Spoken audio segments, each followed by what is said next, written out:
tries to stop rocking around the Christmas tree. Let the Christmas spirit ring.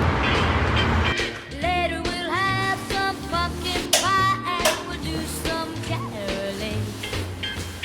You will get a scent of. السلام عليكم شباب، كيف الحال؟ طيبين بخير؟ ان شاء الله تكون صحة وعافية. معكم شيف يوسف. عام جديد، كل عام وانتم بخير. مبروك علينا وعلى الجميع 2026 رأس السنة. بما انه رأس السنة اجواء شتوية، ضبط وصفة يكون مناسب على الجو البارد والاجواء البرد. وهذه المرة ما حنسوي طخة كبير وحركات، شيء خفيف مناسب رسمي. يلا شباب نبدأ. هي تعال يلا نبدأ الوصفة اليوم اخترت وصفة عشان الأجواء البرد. أخذنا وصفة من السويسرا، سحبناه وجبناه فوندو تشيز سويسري. هاي الأكل اخترتها والسبب قسم من الهوتيل، وظيفة الكشيف شباب أعطاني عجبني كثير. طريقة التحضير خفيف وسهل جدا، كثير مناسبة لرأس السنة، أجواء البارد. اللي ما يعرف الفوندو تشيز سويسري هتعرفوا بعدين.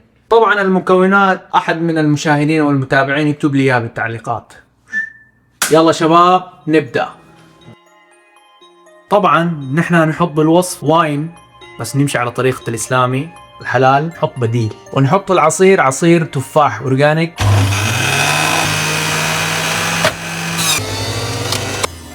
طبعا نحن كبرنا الموضوع شوية لأنه يكون حلال. إذا حابين نحط الواين وانتهى الموضوع، كيفكم.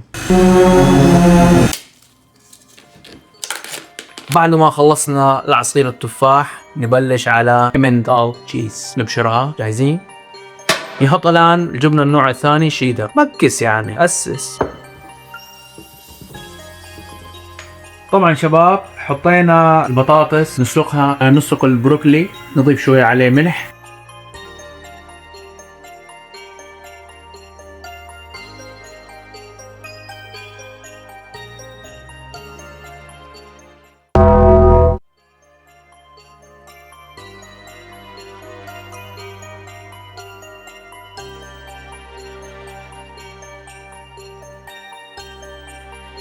شباب دحين نحط العصير التفاح الأورجانيك فريش على النار، نطفي.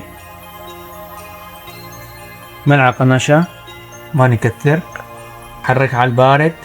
هاي أهم نقطة. بعد ما دار نشغل النار. بعدها مباشر نار هادي جدا كأنه شمعة. نحط الأجبان أو البان، نضيف نص، ندوبها ونرجع نسكب الثاني. يلا نطلع البروكلي مع بعض. تبوا تاخذون شوية استواء أكثر شوية، حاول يكون يعني 60% استواء. تسلقوه تدريجيا. نضيف الكمية الثاني. طبعا لا تشوفوا التخبيصات، ركزوا على الفلفل الأبيض. نحط رشة فلفل أبيض أو بهار أبيض، رشة صغير كمان من الملح. هذا هو القوام اللي نحن نبغاه. الخبز هاي خبز فرنسي عندي الفيفوريت، نقصه صغار عشان التحميص يكون أسرع، يكون بهاي الحجم. طبعا نحمص الفطر الآن. هاي عندنا زيت الزيتون، شيء خفيف طبعا. يلا نضيف الفطر يكون حب أحسن، والتحميص يعني بالنهاية. يلا نحط الفطر.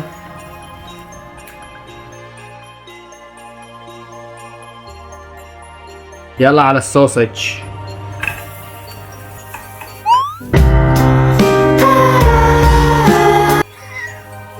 نقص البطاطس الآن، البوتيتو طبعا عشان التقديم.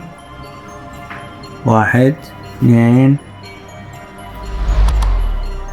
نعم شباب الطبخة جاهز. يستاهل صراحة يستاهل. عندنا أول شيء البروكلي المسلوق، وعندنا الفطر المحمص فريش، طبعا لازم تبغوا يكون محمص. وعندنا السوسج والهوت دوغ، الخبز محمص واليابس الفرنسي. اسمع الصوت، اسمع.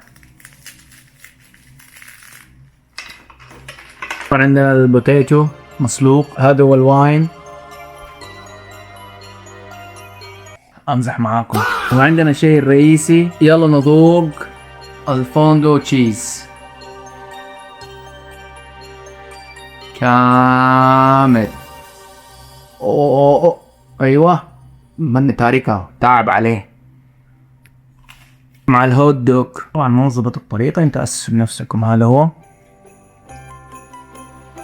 كل عام وانتم بخير، نراكم في السنة القادمة.